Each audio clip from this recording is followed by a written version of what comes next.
प्राचीन इतिहासावर आधारित प्रश्न.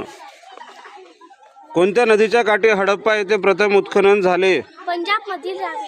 अश्मयुगातील माणसाने आपल्या भावना व प्रसंग कशातून व्यक्त केल्या? चित्रातून. मोहनजोदडो येथे सापडलेल्या स्नानगृहाची खोली किती मीटर होती? 2.5 मीटर. मोहनजोदडो येथे प्रशस्त काय सापडले? स्नानगृह. वैदिक वाङ्मयाची भाषा कोणती? संस्कृत. 4 वेदांच्या ग्रंथांना म्हणतात? संहिता. स्तुती करण्यासाठी रचलेले पद्य? ऋचा. यज्ञात म्हटले जाणारे मंत्र? यजुर्वेद संहिता. झाडाच्या सालीपासून तयार केलेले वस्त्र? वल्कले. सामवेदाचा संबंध कशाशी आहे? संगीताशी. वेद काळात कोणता दागिना लोकप्रिय होता? कंठहार.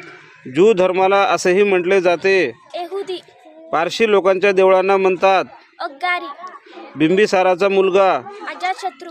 जनपदांमधील ज्येष्ठ व्यक्तींची असे? गणपरिषद. कोसल या महाजनपदाचे आताचे नाव? लखनौ. कोणत्या युद्धातील रक्तपात पाहून सम्राट अशोकाने युद्ध न करण्याचा निर्णय घेतला? कलिंगचे युद्ध. पर्सिपोलिस हे ठिकाण कुठे आहे?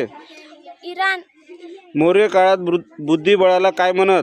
अष्टपद. 12 बार लेण्या कोणत्या राज्यात आहे? बिहार. शबास.